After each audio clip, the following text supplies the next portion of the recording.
Hi everybody and welcome.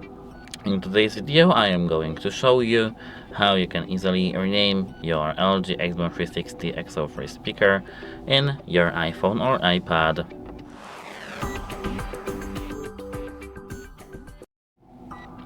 So, at first we have to enter settings, and here we have to enter Bluetooth. Here we have to tap this info icon near our device, and then we have to tap name.